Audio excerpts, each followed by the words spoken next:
Japan में कोई government का बहुत बड़ा अधिकारी आश्रम विजिट करने के लिए आया। तो उस आश्रम का जो मठाधीश था, जो प्रमुख साधु था, वो उसके स्वागत के लिए आए, उससे मिले, पूरा आश्रम उसको दिखाया और फिर वो ऑफिसर चला गया। जब वो ऑफिसर चला गया तो साधु ने अपने सभी शिष्यों को बुलाया और कहा कि मुझे माफ़ करना, मैं इस पद के योग्य नहीं हूँ, मैं ये आश्रम छोड़ के जा रहा हूँ, जब मैं योग्य होऊंगा तो मैं दोबारा आश्रम आ जाऊंगा लौट के।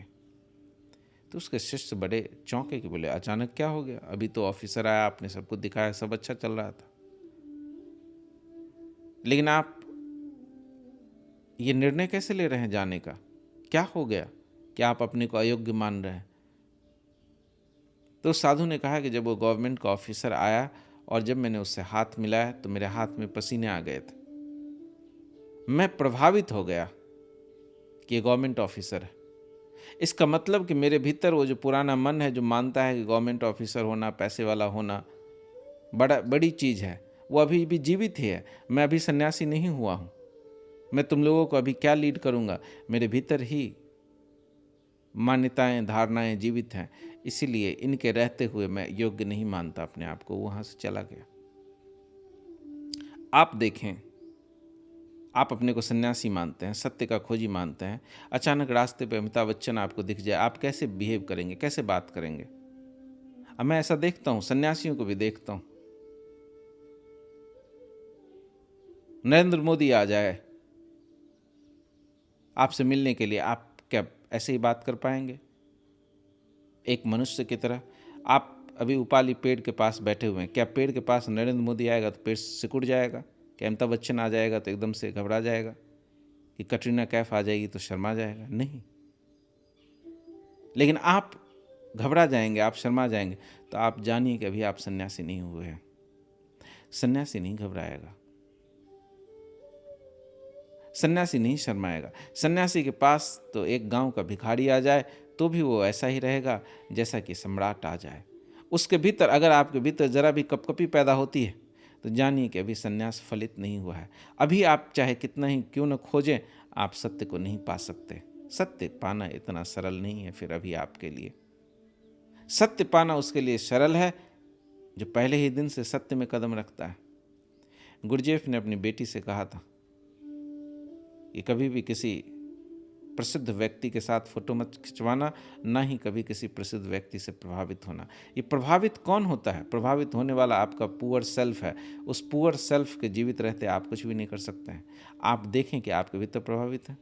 कोई आदमी आपसे मिलने के लिए आ जाए बड़ी गाड़ी से, रोल्स रॉयस से, क्या आप उससे उतने ही सहज ढंग से मिल पाएंगे जितने कि एक साइकिल वाले से मिलते हैं? आप अगर पाते हैं कि हाँ आप उतने ही सहज रह पाएंगे तो फिर आप सन्यासी हैं।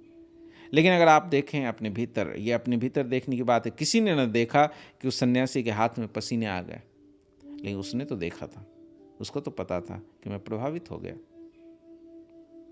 तो अपने को देखें। मैं ये नहीं कह रहा हूं कि ये नहीं होगा, लेकिन जाने कि यह हो रहा है।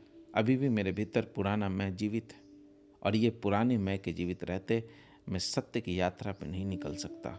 ये बहुत बड़ा भार है जो अपने भीतर मैं लेके जी रहा हूं, पुराने मैं का भार। तो पुराने मैं से मुक्त हुए सत्यान्वेषण नहीं हो सकता। आप सत्य को नहीं खोज सकते।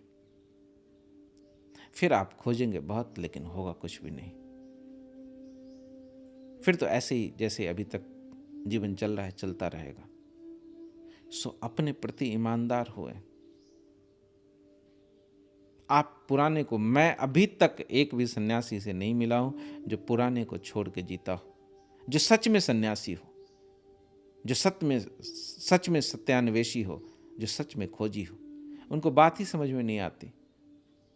वो दो नाव की सवारी कर रहे हैं, एक पैर इधर है एक पैर उधर। दो नाव की सवारी करना बड़ा खतरनाक है। आप नहीं पहुंच पाएंगे, कहीं नहीं पहुंच पाएंगे। तो हम जो जीवन जी रहे हैं खिचड़ी जीवन। इसीलिए वॉच ईच एक्ट। आप कैसे बोलते हैं, कैसे चलते हैं, हर क्षण में अपने को ऑब्जर्व करें। कोई मिलने आए, देखें आपके भीतर प्रभाव पैदा हुआ। गरीब को देखें, अमीर को देखें, अगर लगे कि नहीं प्रभाव पड़ रहा, हर स्थिति में संभाव है आपके भीतर। प्रधानमंत्री से मिला तो, भिखारी से मिला तो, आपके भीतर सम उपलब्ध हो गया, कोई भाव नहीं परिवर्तित होता। अब सत्य आपको मिल जाएगा। अब तो सत्य मिला ही हुआ है। तो पहले दिन से ही, पहली घड़ी से ही इस भावना से शुरुआत करें कि मैं बुद्ध हूं। अपने को याद दिलाएं कि अहम ब्रह्मास्मि, और फिर खोजें। और खोजें कैसे? तो बुद्ध की तरह, बुद्ध होने के लिए नहीं। यह ढंग है चलने का। ऐसे जो चलेंगे वो पहुंच जाएंगे। आज का सत्र हम यहीं पूरा करते हैं, कल सुबह मिलते हैं। प्रणाम।